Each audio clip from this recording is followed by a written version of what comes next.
Hello guys! I-share ko naman today kung paano namin ginagawa itong mga invitation cover at envelope na machine cutted. So ito mga pala yung machine na ginagamit ko. Ang tawag dito ay Oblique Manual Cutting Machine na nabili ko sa Purple Passion Crafts. Siguro mga 3 years ago na.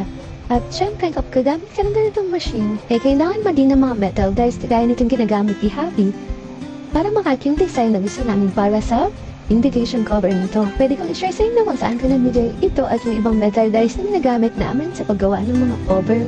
Sa pag-fold naman ng papers, pwede kayong gumamit itong scoring board and scoring knife na available din sa Shopee. VR Memory Clipper yung brand na nabili kong ganito. Napaka-convenient itong gamitin guys. Ang laking help niya lalo na kapag marami kayong orders at maraming ipo-fold na papers. So add ko na din guys, kung may manual die cutting machine, syempre meron ding automatic or